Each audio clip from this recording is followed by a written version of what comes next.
Hello, everyone. Thank you for the incredible response to my last video, when attention to signals and fronts doesn't get the job done. Your feedback inspired this follow-up, where I'll clarify some important nuances and expand on key ideas. I will end this video by acknowledging the standard ISTDP perspective around the importance of getting a high rise of complex transference feelings and strengthening the unconscious therapeutic alliance in that manner. Though this way of working can be effective for some, I argue that this is not an effective way of working for a variety of patient presentations, not just where there are capacity issues. Without further ado, let's dive in. Understanding Tier 1 and Tier 2 mobilization.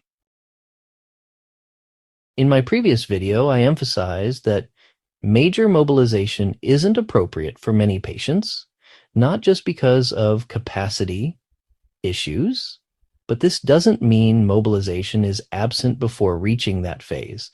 Minor mobilization, what I refer to as Tier 1 mobilization, is crucial to avoid flattening out the therapy and to achieve psychodiagnostic clarity.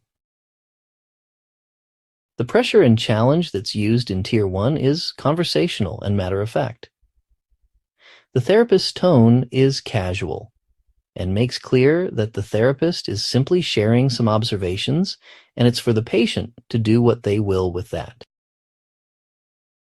Pressure to feeling doesn't sound like a technique is being applied, but it's an honest question. Do you know what you feel towards so-and-so?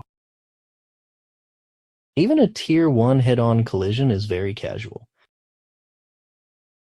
Have you considered that we may not get very far if you remain detached?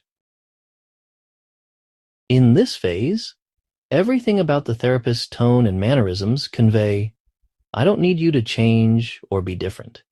This alone can be very effective in indirectly undoing compliance, defiance, and projections. As long as there are barriers to deeper engagement, or the resistance clearly has the upper hand over the conscious and unconscious therapeutic alliance, the therapist should remain in Tier 1.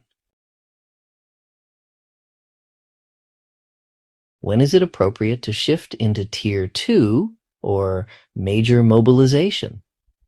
What characterizes major mobilization? When and if the conscious and unconscious therapeutic alliance is sufficiently strong to create significant inner tension as it collides with internal resistance, Tier 2 may be appropriate. If the patient is clearly grappling with internal conflict and the patient is experiencing the therapist's efforts as a natural extension of his or her own will to get better, major mobilization could be appropriate. As to the question of what characterizes major mobilization, this stage of the treatment requires a significant shift in tone. In this phase, interventions become more pointed. Questions are often repeated with increasing firmness and rapidity, and may include behavioral commands such as, be good to yourself, don't avoid me. Here, clarifications are brief, quickly followed by more pressure and challenge of the unconscious therapeutic alliance. What are you going to do about it? By distinguishing these tiers, therapists can better calibrate their approach based on the patient's readiness and the therapeutic context. The key is to understand that the options are not between major mobilization and no mobilization at all. I also want to mention that other than just presentations that involve fragility and capacity issues, there are a host of other patient presentations that often respond better to different types of pressures other than standard, stacked pressures to feeling. The following presentations do not always respond well to standard pressure. Consider cases where healthy ambition to get better is mushed together with superegoic will to please others and to punish the self. The ego and superego need cleaving and decoupling before major mobilization can be effective, even if there is an element of genuine will and healthy ambition to do the work. Cases where the patient pressures themselves in self-punitive ways, and the therapist's pressure feeds into the patient's self-punitive self-pressure. Cases where portions of the resistance remain too unconscious and ego-syntonic for major mobilization to be effective. Consider cases where passivity is the major column of defense, and how a very active therapist would just reinforce this form of transference resistance. Cases where there are significant secondary gains.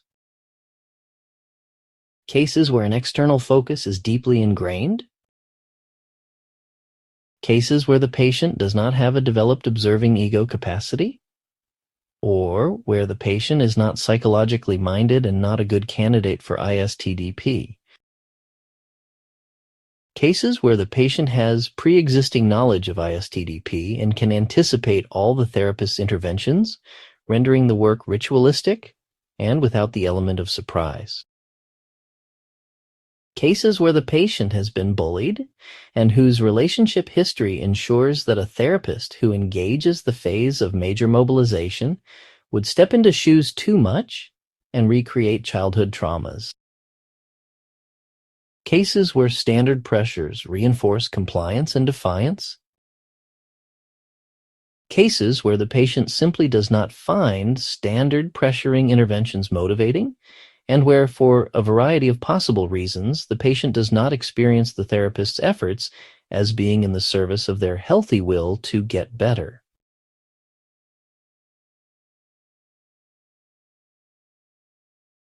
With this in mind, it can be important to understand that there exists a variety of ways to apply pressure. The more low-key and casual Tier 1 pressure and challenge can be very effective.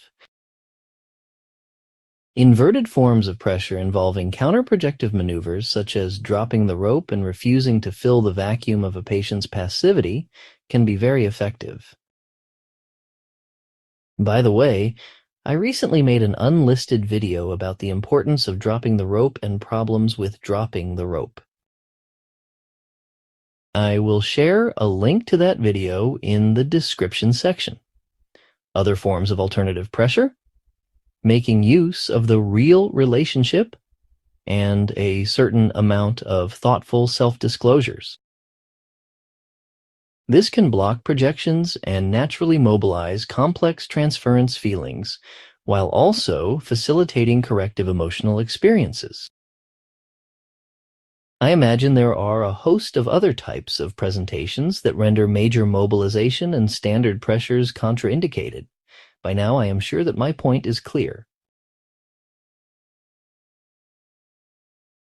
Lastly, I want to acknowledge that there are cases where achieving a higher rise in complex transference feelings through standard pressures can facilitate the restructuring of defenses and strengthen both the conscious and unconscious therapeutic alliance.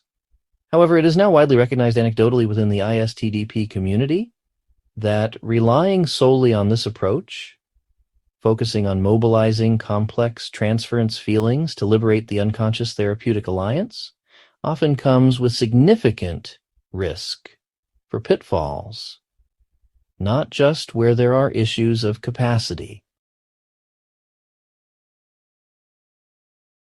That will be all for now. Thanks for watching. I hope you found something of value. If you did, feel free to send me an email and let me know your thoughts. Take care and goodbye for now.